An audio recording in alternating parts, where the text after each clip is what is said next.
Okay, is that better? All right. Okay. All right, so Spotify stopped playing, and I guess it just went on there. All right, so could you guys hear anything I was saying there at all? Well, you know what? I repeat myself. So anyway, sorry about that, guys.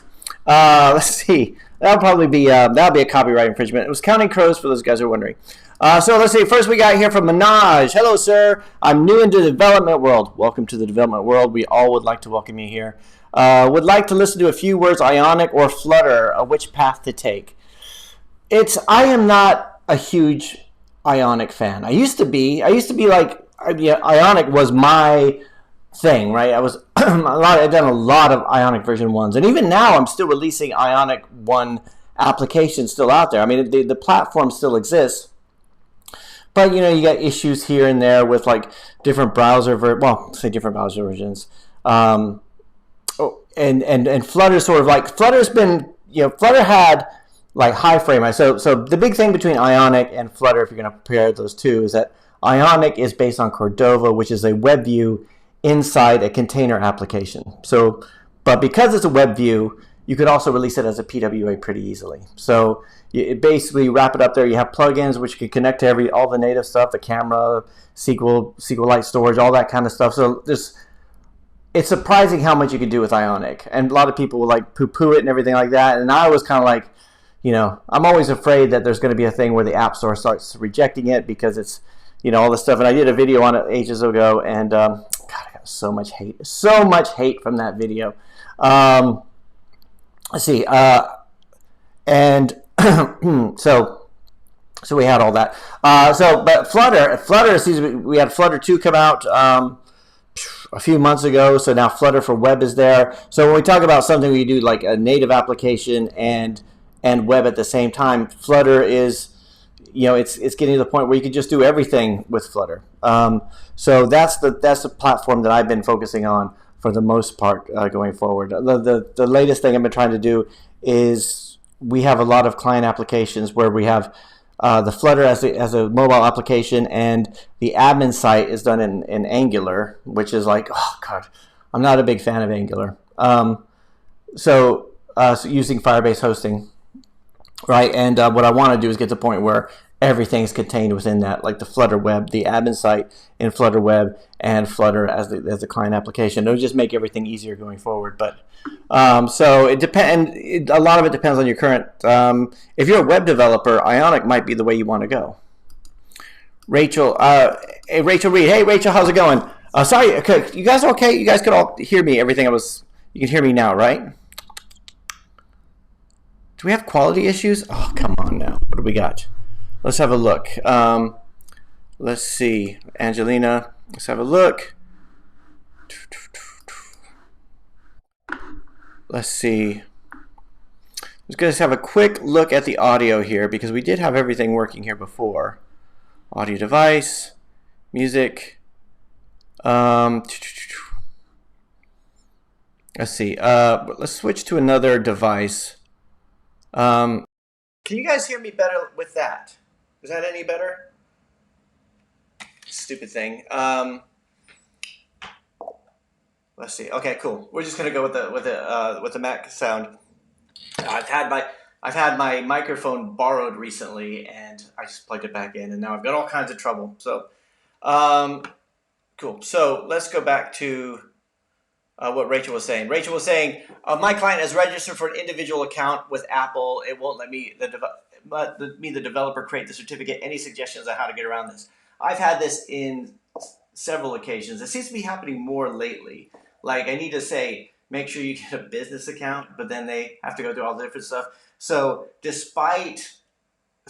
in those situations, there's like, I still have to get them to give me the login and password. And because of dual authentication, they still have to like give me the, I have to make sure they're on the phone so they can give me the code.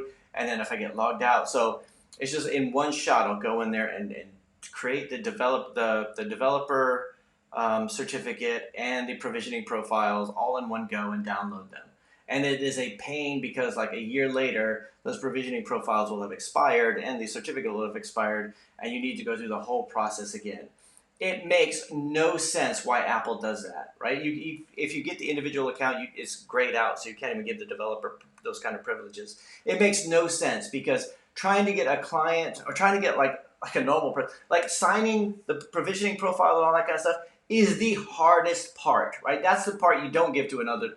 That's the part you can't do yourself and give everything else to another developer unless you really, really, really know what you're doing. So yeah, I've had that. Just I mean, I've had that a lot recently, and I don't know if it's because they've changed things, but yeah, I've had real. It's been a real pain in the ass. Leandro, hey, how's it going? Happy Monday. Kevin, how's it going? Mega Man's fifth. Tamil City Central, happy Monday. Happy Monday, Tamil. Chord Fuck, yo, Chord Fuck, hello. Good evening. Coffee is ready and the Xcode is booting up. Cool. I don't know if you guys can hear that thunder. We can hear your playlist. Oh God, I was wondering, like all of us. I was like, why did the music stop? Anyway. Oh yeah, thanks everybody for those of you with a thumbs up. For those of you guys who held with the technical difficulty, background music, nice music. Turn off the music. I can't hear you. We can't hear you because of the music there. Oh jeez. You still not notice that? Yes, I wonder if you had another window open. Dude, your music's still playing. It's loud AF. Angela can't hear. And he won't until he's answered a few questions. Oh no. Counting Crows is blaring. It could be worse things. My wife and I saw them in Peoria, Illinois a few years ago. Good band. Something about Discord here. Okay. So you have to start again from the beginning. We can't hear anything. All right. So basically, yeah. I mean, we basically just said everything that's been going on. There's a few things I do want to talk about, which is the Apple 4.5 thing. Google I/O starts tomorrow, which is a huge thing. And to talk about some of the daily revenue reports and everything like that. So now the storm stops. Much better. Okay, a little. And the audio is a bit chippish. Oh my God. All right, Theo Taylor in the house. Benjamin, the problem with every question is that Eric can't respond in good time when he needs to. Yes, that's true. And also somebody borrowed my microphone and when I plugged it back in, it didn't quite work right. Mic is peaking. Let's see, are you using the mice for your Mac? The audio quality is very bad tonight. Yeah, I'm not sure where that was coming from. Zoom would be better platform than would upload after. How much does it cost to develop an app like PUBG? What is PUBG? Is it PUBG like a pub sub type thing? Let's have a look. It depends. Yeah, send me a link to it because PUBG is. I'm not sure what that is. Rodian says, "Hey Eric, long time no see. What's up? I'm learning Flutter, and man, it is a nested hell. Wish it were a bit less nested. I know you got to get used to moving things out into other controls because you could easily get to the point where everything is like if you just have like one file per screen, then you could get to the point where everything is just it's too nested, it's too cluttered, and everything like that. So if you do have things that are repeated, then you can move them into another control. So at least you clean that stuff up a little bit. But I agree with you.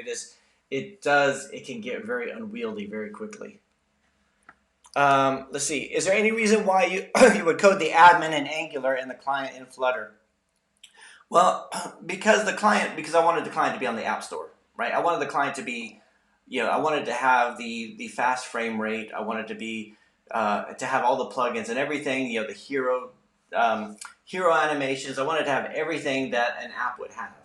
But when it came to actually doing the admin site, Flutter Web, it wasn't out of beta yet, and also it was like a whole new learning curve. So it was easier for me just to take it. The whole architecture that I wanted to have for this project and for future projects going forward, where I have control of this kind of stuff, is I want to have Firebase to do the hosting, the storage, and then everything else, push notifications, Firestore, everything like that. So I just have one entity. I'm paying one bill. I don't have like a server over here, a database server over here, an API over here. I just have everything in two places. I've got it on the app stores. I guess two places, the App Store and Google Play, and then the Firebase as the back end. So I wanted to have that admin site hosted in Firebase hosting. And I found it very easy to do that with Angular. tried doing it with Blazor for .NET, but it got a bit too much. The JavaScript bridge was a bit too undocumented for my liking, and the documentation for Angular was all there, and it was just easier for me to get a template and stuff to do that. That's the reason why I went that way. Now the problem is every time that I have an issue with something, I have to check if it's the admin site or is it the application itself. And most of the time it's something on the admin site because my Angular skills are just not quite where they should be. And but so that kind of sucks, right? I'm not a big fan of using that. And plus, I've got two models in different places in different languages, and what I want to do is consolidate that into one place. Originally, I was planning on moving everything into Xamarin because I thought I could use Xamarin for the application, Blazor for the admin site, and you can still host Blazor WASM up in Firebase hosting. However, when it comes to doing Xamarin with Firebase as a backend, I think it's just there's a lot of people have been doing some cool stuff, but it's a lot of things that get out of sync really quickly. Where there's Xamarin has been upgraded, but then the libraries haven't, and all that kind of stuff. It's not as closely. It's like the communities, like the Flutter Firebase community, seem to be much more in sync with those kind of things. So, but that was my thing. That's worse. Is that worse? It's echoey. All right. Better audio. It's better than this. Okay, the mic was better a few minutes ago. All right, let me try. Guys, just press the like button when you're here. Just a reminder to say thanks to Eric. If you guys can hear me. If you guys can't hear me, actually, let's see. Imran, okay, let's see. Let me just check to make sure that the sound is okay. I'm going to assume that the sound is all right until you guys tell me otherwise. Imran says, Eric, could you please talk a little bit about how to be an app company owner? So I think the first thing you have to do is develop an app. I mean, Imran, I know you've been asking some questions on the Discord server and about whether or not you need to have an office and everything like that. For me, it's always, when you start out, you were asking about whether or not when you start an app company, if you should get an office. And I think that getting the office should only be necessary when you need an office, which is if you have lots of people working for you and you want them to be working with you, or you just can't work at home for some reason. Like you got kids, you got family, you just need that solitude. And having an office is awesome. Don't get me wrong. Like I'm not trying to discourage you from having an office, but like I used to think in the early days that having an office would make me look like a more professional. Like I thought, if I have an office, I'll look more professional, but most people don't care, especially after this pandemic when everybody's on Zoom. Like everybody's holding meetings in their kitchen, and it's like, that's going to be, I think that's going to be kind of the normal thing going forward. Although you might be able to get a really good deal on office space at the moment because a lot of people are not going back.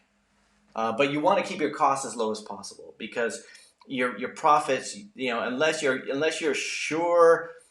have a sure thing with your app is going to be successful.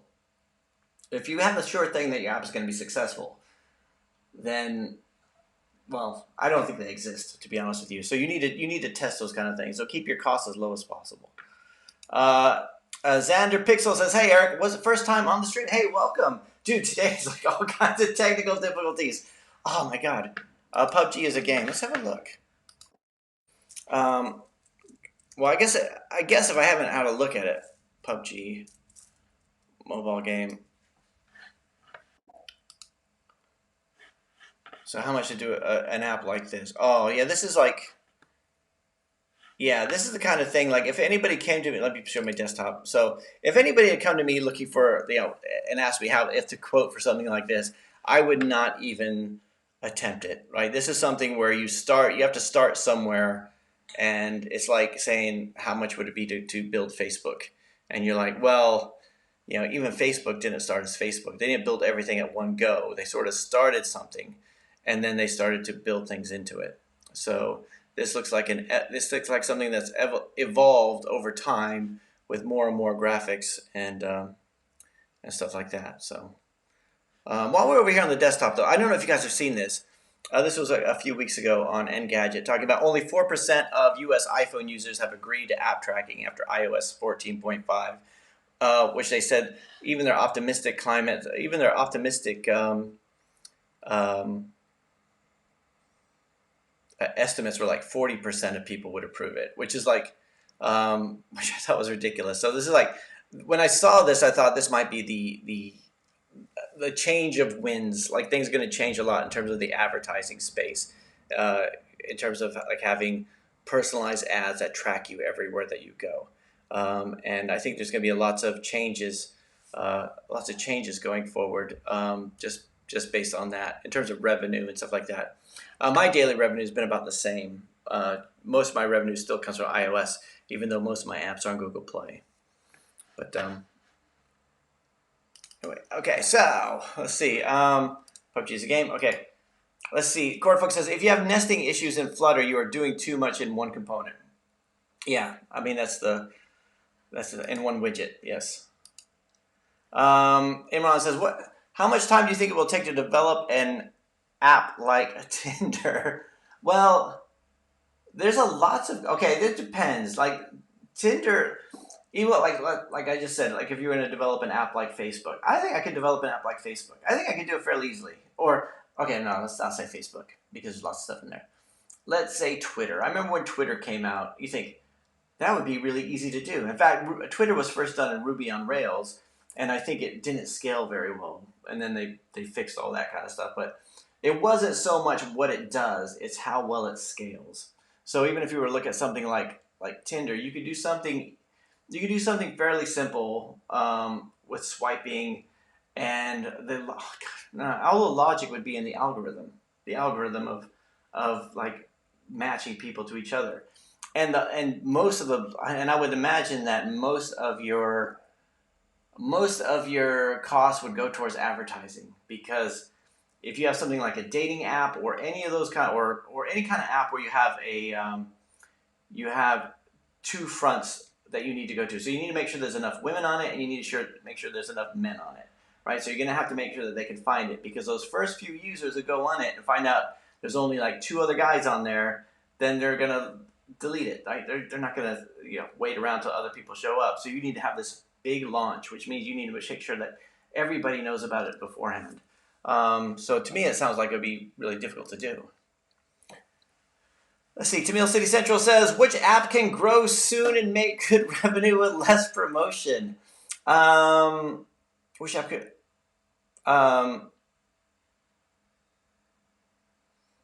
That's a good question. I wish I knew the answer to it. Any idea? No, not really. I mean, this is it. If I knew the idea to this, if I knew the answer to this, I would be doing it, right? So it's like that's what we're all trying to do, and this is why we try different things. Like the whole having a sure thing, it doesn't work, right? Even when we talk about, I'm going to make an app like Tinder, or I'm going to make an app like Uber, I'm going to make an app like PUBG, right? Those apps already exist, right? So you're like, and there's going to be a whole bunch of other people trying to do the same thing. So you need to find something where you can get in there on the ground floor and get a bit of traction before anybody else, floods into that space. But Biswajit, hey, how's it going? Let's see. Bala Murali Theropathy, alternative to AdMob and Audience Network. You try AppLovin. Is AppLovin still around?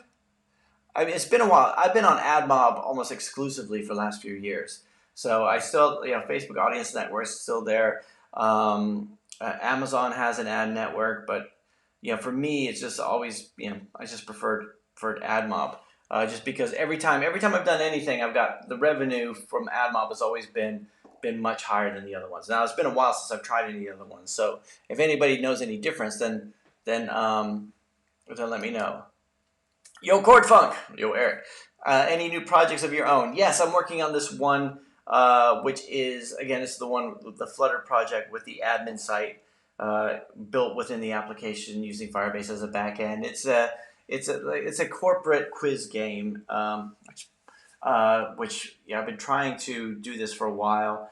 I had somebody, I brought in a developer. He was working on it for a bit, and I thought the progress was too slow, and then I took it on myself and kind of tinkering with it here and there, and realized I don't have the time for it. So I might need to give it to somebody else. But it's like every single other application. I'm thinking about I'm looking at the marketing, how we're going to market this thing at the same time as building it, and it's a lot for one person to do. But yes, that's the one that I'm working on now. So Bala Murali Bro Tamil. Shujin says, in 2021, there's absolutely no need to have an office. I agree. Most of the meetings will happen online, so the only reason you should have an office is so you can't keep your keep your focus at home. Yeah, I agree with that because this is, if there's one thing this pandemic has done, is it showed everybody how to use Zoom. In fact, you can use Zoom, Google Meet, or Teams, and everyone can pretty much figure that stuff out, right? It's like, whereas before it was like, it was like, I don't know, it was like showing your grandmother how to program a VCR. It was just like, so sometimes you get somebody on there where there's like, oh, wait, where is this and everything like that. But now everybody knows how to do it. Like this is like, so yeah. Imran says, thanks for the answers. Yeah, I've had that question before, but I wanted to say it live too. Thanks a lot. I think an app or a game should be simple at the beginning so that the consumers get to understand the basics before developing it to more advanced. In that way, it's good for the pocket too. Yeah, and you have to make sure it's like it's a simple interface. I remember when 37 Signals, who did Basecamp. Jason Fried. It was Jason Fried and DHH. David Hansheimer. I always forget. I always get it wrong. They wrote the book called. They wrote a book called. They wrote a few books, but there was one they did called Getting Real, which was like a PDF, like an ebook thing before they wrote their published books, like Remote and the other one. But one of the things they talked about was they may have to make sure that they have quality software that ships, so they can't be chasing the scroll of every time somebody requests a feature to go after it. So they had to make sure something that had a simple interface, that was reliable, that people could use. And that's kind of where you have to start with. You have to have something that's simple and reliable, and then you can start to build on that as you go. But it's finding that simple, reliable thing that people are really looking for. That's kind of like, that'll be the hard part. PUBG Mobile India version is now Battlegrounds Mobile India. Oh, okay. Let's see. Patrick says, Apple wants to take profit out of the ads to push devs to subscriptions and IAP. Yeah, I mean, because it's hard to, to me, I like the fact that I made money from ads. Like, I'm glad, it's been good to me. But, it is kind of there's that creepiness to it. Like that, every time I go onto Facebook, I see so many targeted ads that I'm thinking, they're taking what they know about me, and not only taking what they know about me, they're taking about my browsing history from all these other Facebook pixels all around the place, and they're serving me things that they think that I'm I'm the target market for. And we kind of lie. I mean, I say we lie to ourselves. It always felt like, we say stuff like, well, people would prefer to see ads that are targeted towards them. That's what people prefer to see. And then you see things like that, 4% of app trackers not doing it. You think, well, actually, maybe they don't, because I don't really, I don't want to. Nobody wants to see any ads. No one wants to see any ads at all. But that's what free is, and because of this whole ad revenue thing, and because ads are what drive everything, and ads are what drive free, is the reason we have so much polarization with clickbait and fake news and real news, and sensationalism just gets more and more sensational. And I think, in some way, I think that putting a stop to that is a good thing. But and I'm hoping that the motivations there are pure. Let's see. Cordfunk says, building the UI for all the popular apps is easy. All the things you don't see is what's hard. Scaling, AI, etc. Yeah, I mean, that's just, scaling. The AI would be in the algorithm for matches and stuff like on a Tinder type application, and even just rolling out new features, seeing what works, everything like that. If you were to clone something, then you've kind of stolen all the knowledge that they've experimented with to acquire. So like this is the best placement of this button, this is the best placement of this, and all that kind of stuff, which is not good. But then you're chasing, you're the you're the RC Cola of whatever type of app that is. And probably not even the RC Cola. You're the you're way back number 105 in the different brands of soda or whatever. Um, let's see. Tamil City Central is making a trading app is profitable. I've never made a trading app. I would imagine so. Okay, so yeah, I suppose it would be, but you would also be, making a trading app if you have something where people are really, really, really, really, really excited about it and you can convince them that your tool is going to help them do that thing that they're really, really, really, really excited about, then I think it could be profitable. But then you have to be able to give them the value to actually do that. Can't get out this dude. Ad mob ad serving is limited. The number of ads you can shown has been limited. Are you doing mediation? So because there are mediation networks available. Like you could just set something up so at least when those are limited, you have something going to someplace else, and then when they do lift that limit, then you have that. Extraordinary Video says my Google developer account got terminated with prior violations suddenly. None of my app got suspended nor removed. My Google developer account got terminated with prior violations suddenly. None of my apps got suspended nor removed. I also don't have multiple accounts. I created every content of my app on my own. Have you appealed it? Extraordinary Videos. What did they say? What was the email that they gave you? I'd be interested to hear this.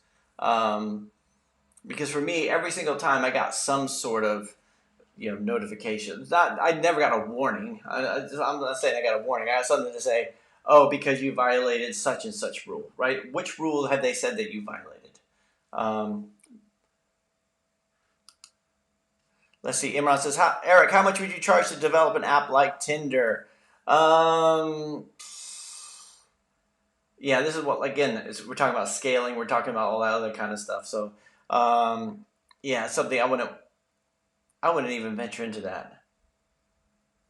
Because it wouldn't be like Tinder. It would be like you would not be able to have what Tinder has. You would have to have something that was a subset of it.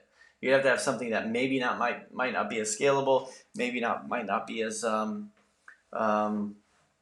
although with cloud, one of the benefits we have now as developers is that we do have all these cloud services. So having something like Firebase could be, you don't have to worry about scaling up servers because you have something like that which should be able to scale up for you, and having Firebase storage, so you don't have to worry about creating different CDNs in different places so everything downloads faster. A lot of that stuff should be able to happen for you, or at least you put something into a way that it's easily reproducible. So like in the old days, if you had like a SQL database and it's sitting on one server, you could scale that up, but you have to think about how are you going to cache that data and mirror that data across multiple servers and have everything right. It gets really, really complicated really fast. Well, one of the nice things about having these, like starting with MongoDB and all these other NoSQL databases, is easy to replicate these things across the way. So they're a lot easier to do.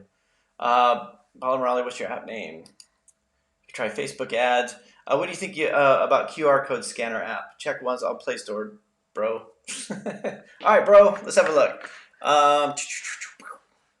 Let's have a look. I'll show my screen here in a minute.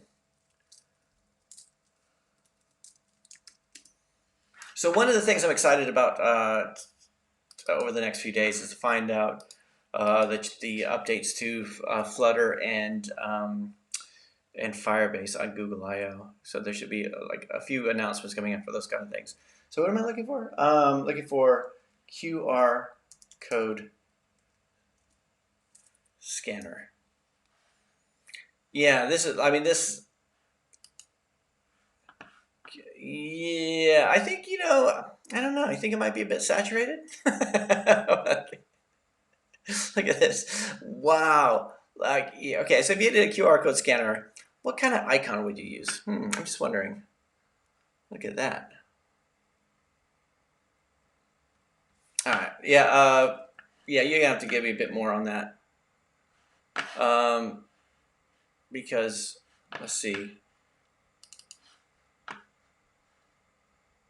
um, making that kind of app will be profitable. I don't know because there's like I don't know what more can you do to a barcode scanner that the default camera doesn't do, right? Or even I mean, it's like saying, yeah, to me, I would think it wouldn't be profitable unless you could stand out from the rest. And look at, I mean, there's a lot there. I mean, they all look the same too. Um, and the old and you, I mean, you would kind of hope that all your users would be people who don't know that you could just use the camera on the phone. uh, which is strange because now with the pandemic, if you go to a restaurant, they'll have a QR code and they just say, just use your camera. Like users have been trained to use QR codes who didn't know how to use them before because they've had to because of the pandemic. You guys, oh, by the way, I probably will not put this video on the YouTube channel. I mean, I've removed all the live streams from the YouTube channel just because nobody's gonna watch an old live stream. But because this one had the stupid music playing in the beginning, it'll get copyright striked anyway. So I'm glad you guys are here. Thanks for showing up. Let's see. Xander Pixel says, Eric, I see a lot of people asking about dev times, prices, profits, and so on. Can you talk a little bit about the importance of focusing on building apps you're passionate about? Yes. Okay. So if somebody good question. So if you're building an app that you're passionate about, you are and you pick up the skills and you're actually doing what you do, you're not paying for a developer to do the things for you. Like this is it's when someone comes to me and they want a quote on something, even they say, okay, how would it cost? How much would it cost to do something like Tinder? I would not. The reason I would say I would not answer a question like that is because there's a larger conversation that needs to happen there. Even though they're saying, "Oh, just look at that. Just give me a number. Give me a ballpark. Just throw something out there." Because you'd have to look at is it going to scale? Is it going to do this? Is it going to do that? Is it going to do that? Because once that's locked down, you can't change anything, right? And if you're building something that you so it's really difficult to just say how long something's going to take, how much it's going to cost until you sit down and say, okay, it's going to look like Tinder. It's going to do you need are you going to be bringing your own designs or do we have to get other designers? Is it how many design iterations are we going to go through? Right? Do you have how much information do you have beforehand? Before this is not an iterative process. This is we define it all up front and then we go. Now, if you're building something of your own that you're passionate about, it is an iterative process. Like you could just make changes as you go, and you think, okay, now that I see this, we could change things, we could do things differently there. But when you're hiring somebody, and especially if it's a fixed cost project, then everything gets locked in, and it gets a lot more rigid to do that kind of stuff.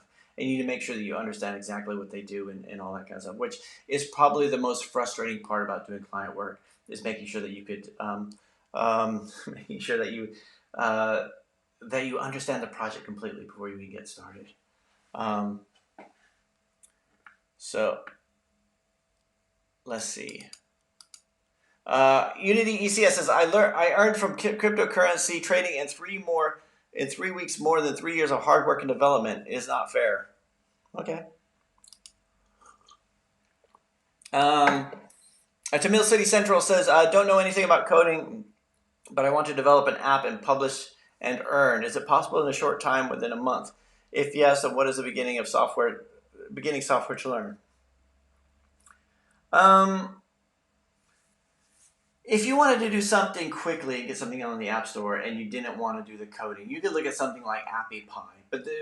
But Appy Pie or Good Barber, one of those kind of things, and put something out there. But you're still going to have to think about what you're going to do that people are actually going to download, right? So it's not it's difficult to say the time limits on this kind of stuff. Like there's no it's not like you can say okay, so I don't know. I've heard people say that they could define this. Like if they're trying to sell you something, they'll say like you could you release your first app um, within the first 3 months you'll be earning this amount. After about 6 months you'll be earning about this amount.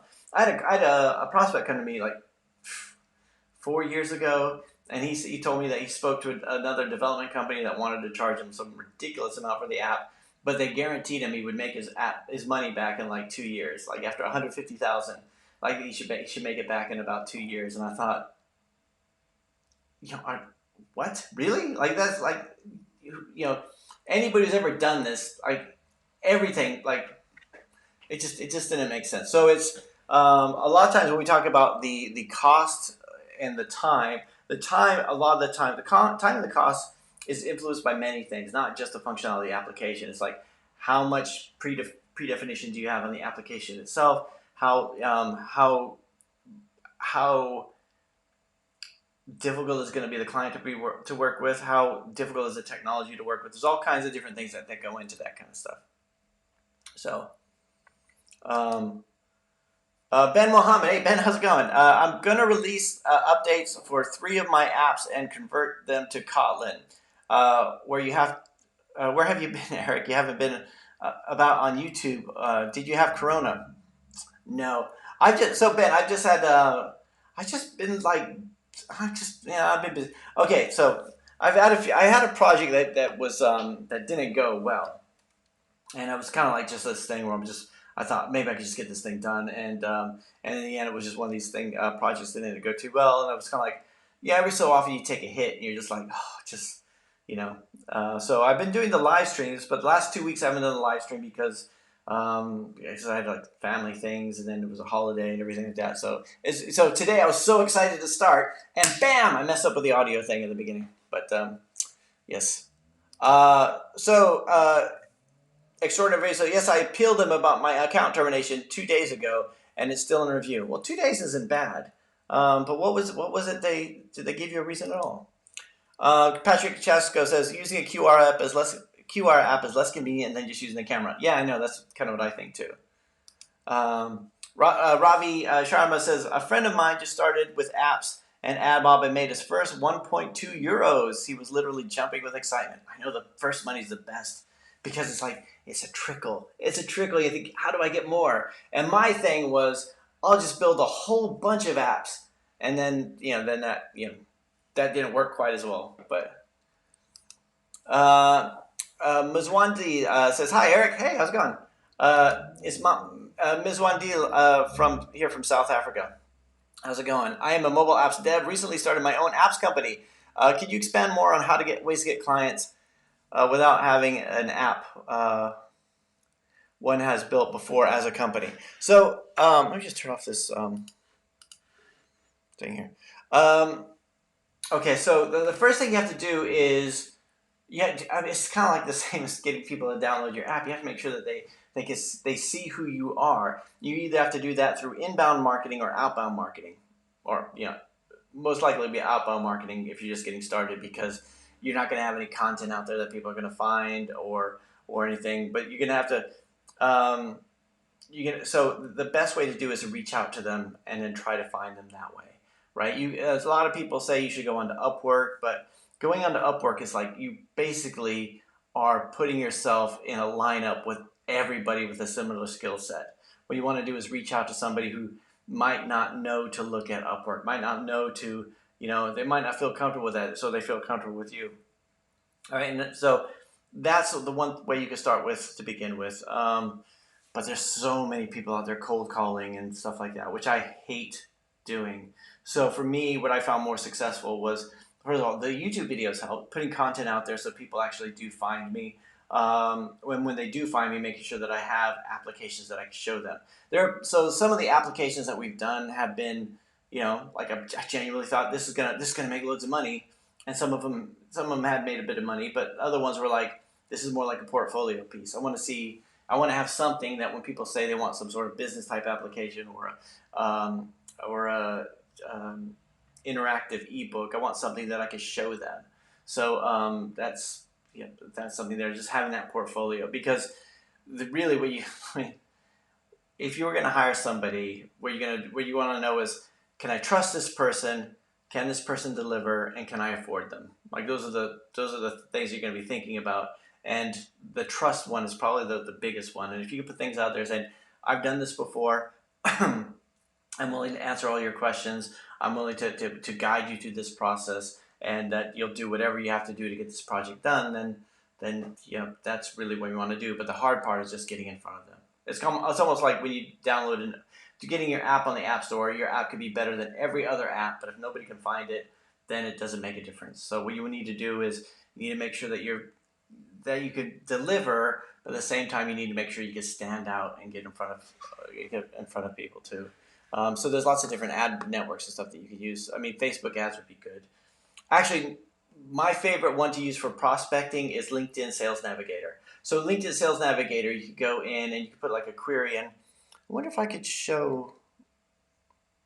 Oscar, we'll just show it real quick. Let me show you LinkedIn Sales Navigator. It's expensive. LinkedIn Sales Navigator is expensive. I think I could spend like £600 a year on it. But I'm going to go into my LinkedIn here real quick. I'm going to share my screen here in a second, although you can probably see it. So I am going to go share my screen. So Sales Navigator means I could say, like, I could create a search here and say, like, how do we do it again? So let's say I want to say technical directors. So here I can say, okay, I want to say technical directors in the United Kingdom. Actually, that's two. I'm going to say Oxford. In Oxford, technical directors. I want to do the companies to be like, actually no, the industry. I want them to be in travel. Why not?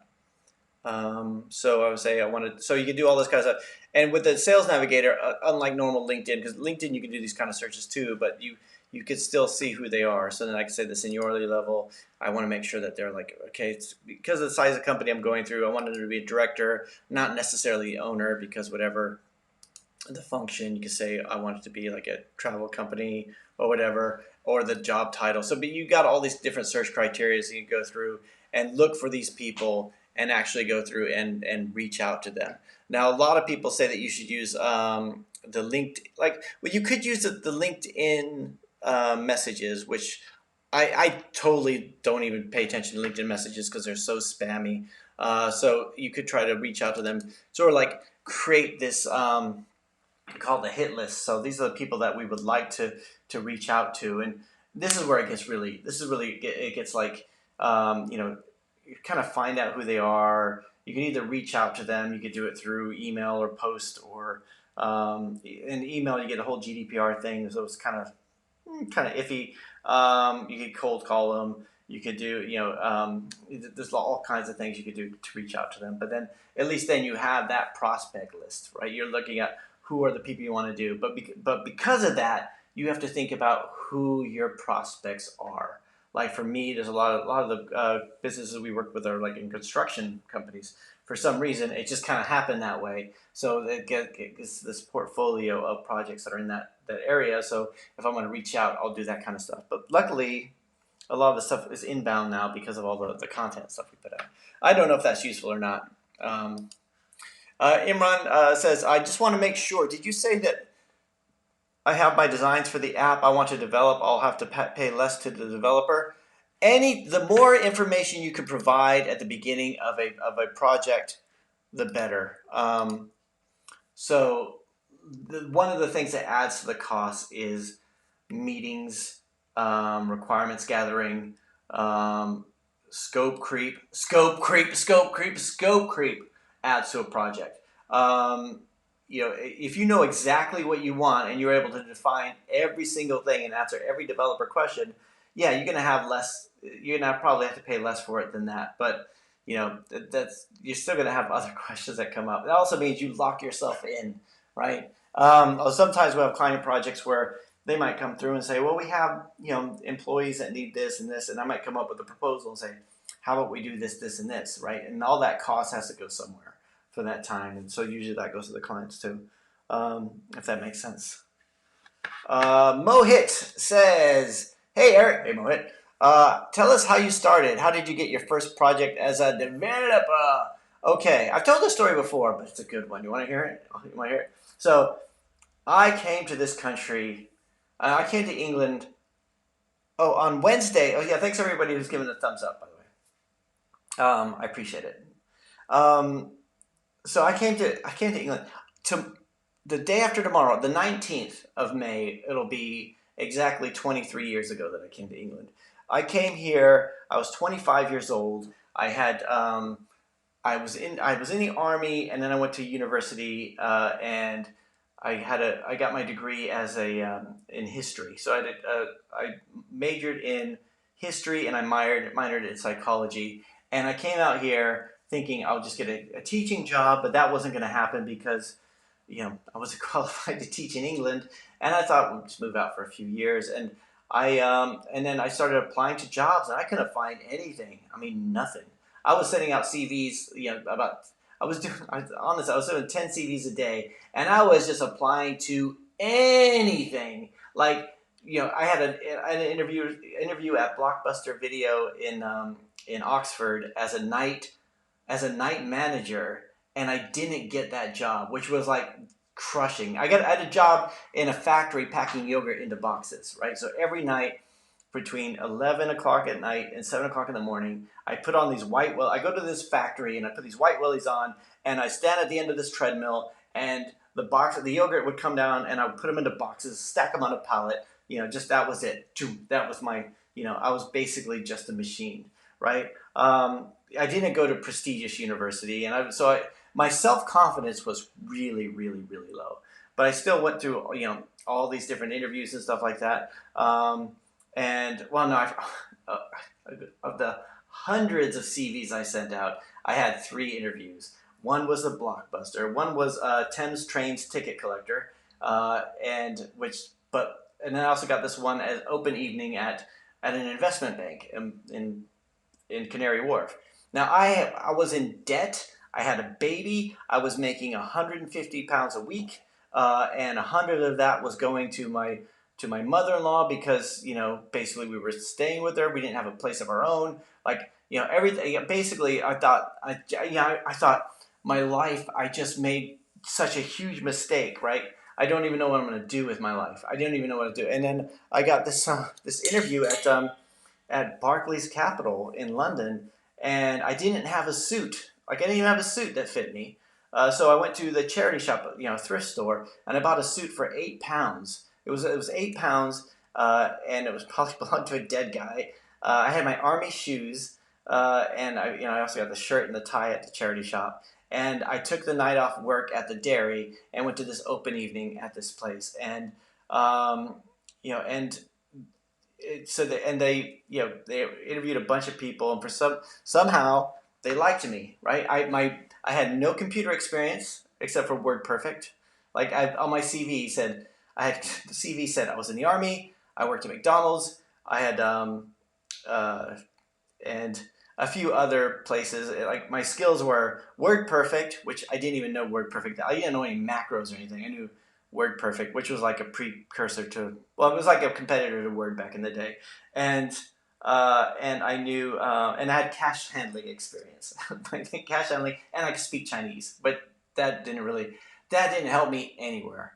So I went to this open evening. They asked all these problem solving skills questions, and I got this opportunity to go as a trainee, and they told me that it was like they never hired anybody like that like before. Like there was like everybody else there had skills and I did not, and I worked my ass off. I could tell you that weekend. So I got that job, and I was like, it was after like 2 months of working the dairy, and I was like over the moon. I remember I was like thinking, yes, it was the best thing ever. Like I remember I was walking into the town, and then I was running. I was just like that thing where you got that energy just come up in front of me. You're like, that's it, right? And I went to the library. Actually, I took the bus to Oxford and went to the library. I thought maybe I could learn something before I even start. And I got a book on Java.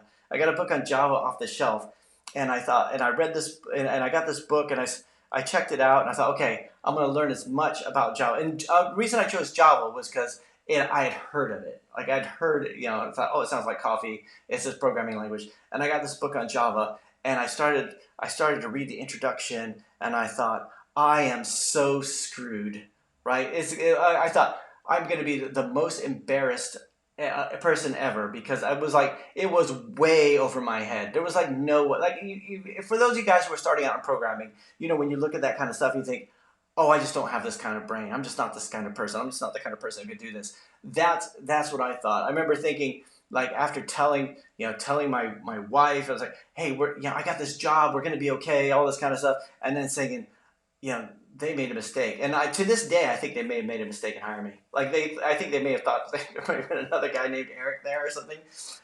So I got the job. So I went the first day, and it was embarrassing. It was embarrassing how little I knew. But I was commuting 2 hours each way, and I would get these books, and I would read them, even though like a lot of it went over my head. I would read every single day. I would like, and it was funny because after a while, after like 6 months, you think, and I know I told this story before, but after about 6 months, I, people were asking me for my advice, so I became kind of the guru on Microsoft Access, right? It was like the one thing. I didn't know how to write SQL, but I could do the drag and drop. Like, if those guys used Microsoft Access before, and and I worked really late. I would get there early, and I would work like a lot of times till 8, 10 o'clock at night.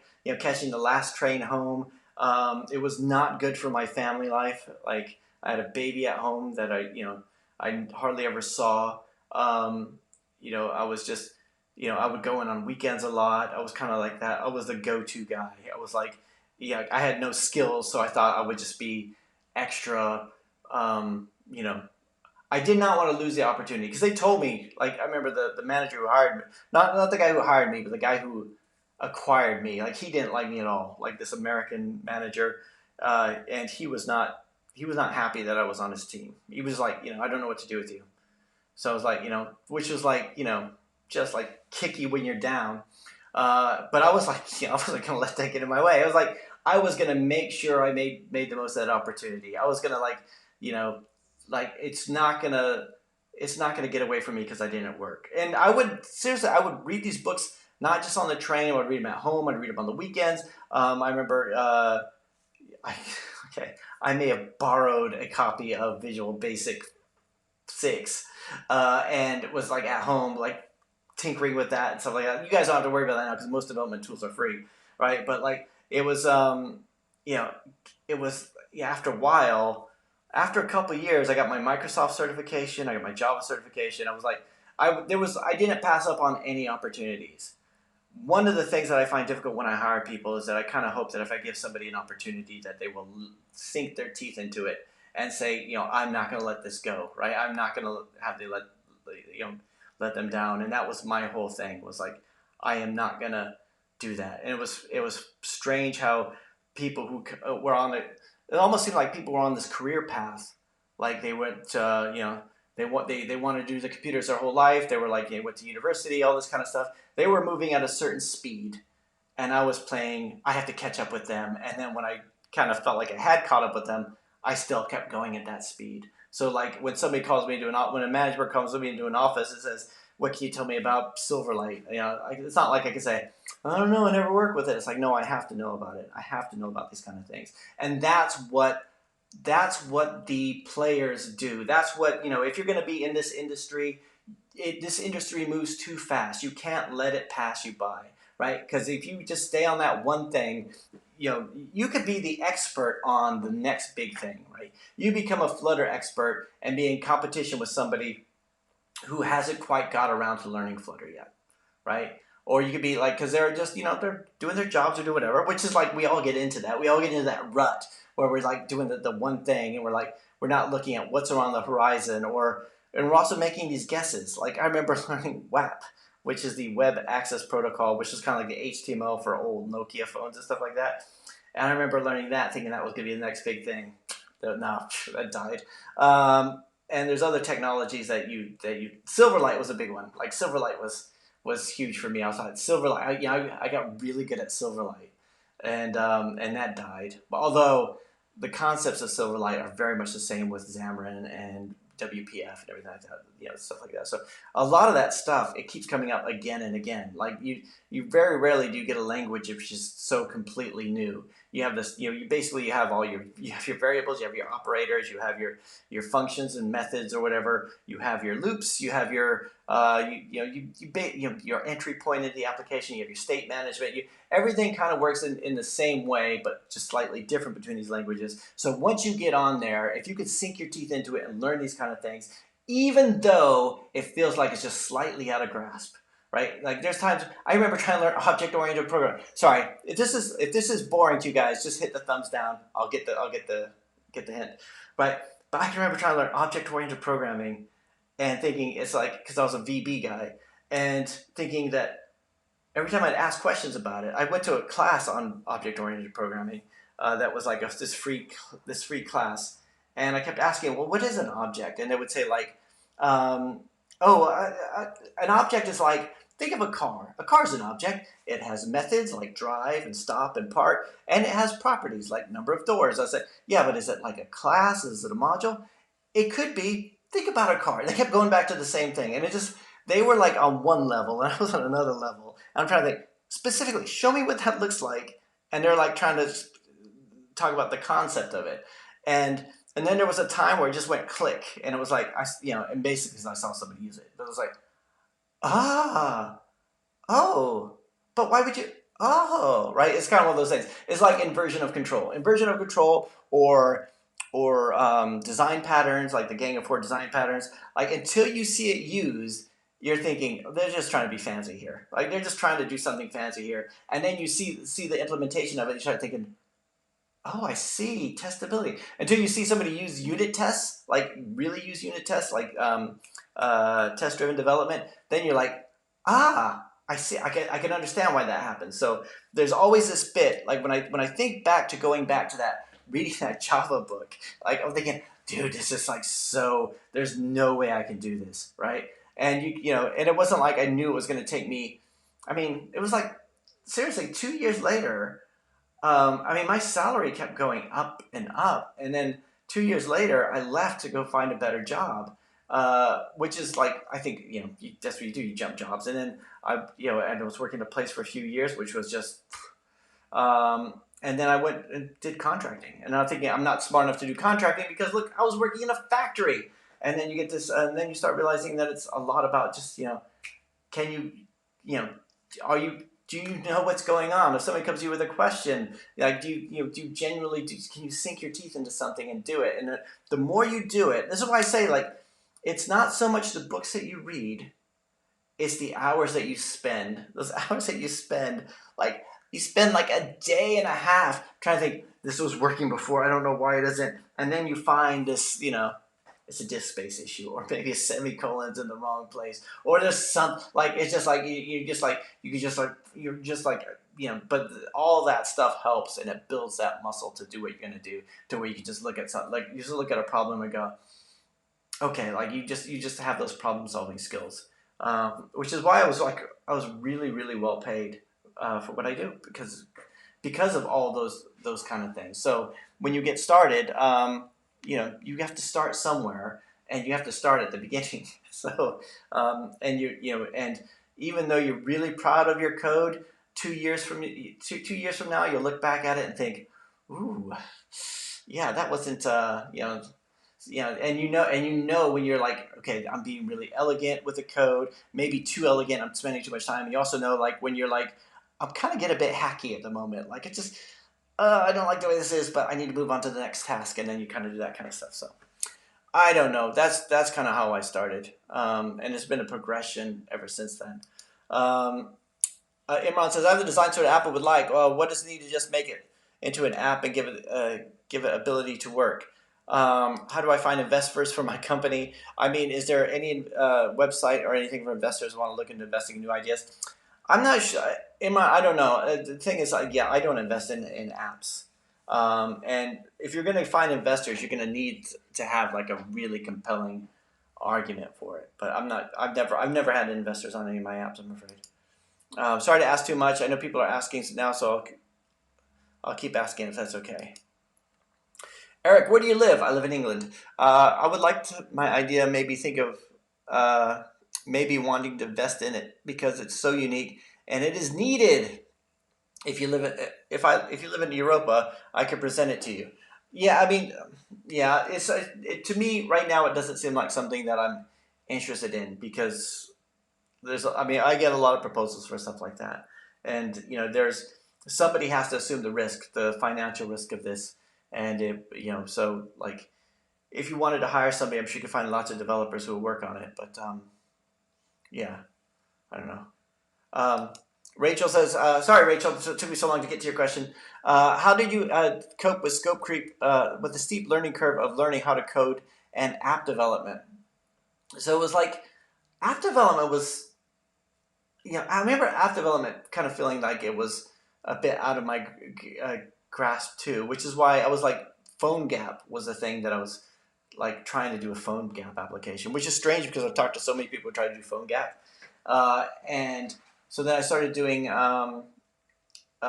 some Android stuff, and which was like kind of okay. Like it was like, you know, um, I found, so I hired some Indian developers to help me with this. And so, because I just was like, I thought, okay, you know what? I'm just going to work this contract and make like all this money, and I'm going to like funnel it into them for them to work on it. And they went and came up with something which was like, it was very buggy, but at least it gave me the framework of something to do. Like sometimes I do have projects where like somebody just gets that starting bit where I'm like I have this kind of this framework of something that's not pretty, but they could like massage it a little bit. But I think the thing that I find difficult for app development is just releasing it to the app stores, because development itself isn't that bad, right? If you've ever started up Android Studio, you know that you could, or starting a Flutter project. Once you know the basic commands, everything starts up, and okay, I've got a simulator, I've got the code, I change this, it changes there, and then you learn the design. But then when you get to actually deploying, that's when everything falls apart. You're like, wait, I have to sign this thing? I have to sign it. I have to do all this stuff. I have to push it up there, right? Not, like nothing in the App Store, I still think is that easy. And even Google Play is way harder than it used to be. Um, but yeah, I mean that's one of those things that like it's just, yeah, you kind of just push through it. And sometimes, Rachel, like there's times when I've been working on my own stuff where I kind of give up, but then like I'll have like a client or a contract where they'll be like, they'll give me this task, and it's like, okay, they're basically paying me to do it, so like you have to get it done, and you're like, oh, that's how that works, and then you could like move on to do that stuff on your own applications. Ali Samdi says, "Hi Eric, how you doing? I'm doing good. Did you hear about the new AdMob review process?" Yeah, I heard that they're limiting them first. Um, but is this something new, like in the last week or so? Um, let's see. Tamil City Central says, "Which age had you started coding, bro?" I guess it would have been 26. I guess it was 26. Um, Imran said, "Thanks a lot for making time for us. I'm a new subscriber. Already love you." Thanks, man. God bless you. Thanks. Chord Funk. Uh, let's see. Rachel Reed says, "Sounds like my first year in uni learning Java with Blue Jay." See, I remember like trying. So this is one of the things that, because I was doing Visual Basic, and I remember thinking I wanted to move into Java, and one of the things was like, well, Visual Basic costs like $1,000 or something for like Visual Basic 5 or 6, and Java is free, but there's no IDE, or there's, what was it, IDE, NetBeans or something like that. I can't, NetBeans, was that the IDE or something? There were a few IDEs, but like it kind of blew my mind that you could choose any IDE, like, but they had all this command line stuff, which is funny because now with like Flutter and stuff, like I like using the command line, but at the time it really threw me. But I'm always thanks for sharing. Raymond here from Grana. Hey, how's it going, Raymond? Um, let's see. Imran says, I would like to get back to you once I have my app development. At what point you could check out the app and see if you want to invest in it. All you have to do is check out the app answer. Okay. Um, let's see. 10 Mill City Central just now published. An app is published. Cool. Congratulations. Oh, well, so thank you everybody who's joined the live stream this week. I probably will not, I don't know. I'm okay. Actually, I think I will put it up on the channel, but I guess I won't monetize it because, because I want to see what it looks like. This is like this. It's difficult to do a live stream and realize I've been over here tired. I thought I'm gonna bring all the energy because I haven't seen you guys in weeks, and then like the audio thing. So we'll check that out and see whether or not we put it on the channel. But I have removed all the old live streams, and anyway, thanks for joining the live stream this week. It's been really good having you. We're gonna try to do this again next week. In a couple weeks, I'm gonna be doing it from Portugal, hopefully. So I'm gonna be going to Portugal in a few weeks' time, which will be awesome.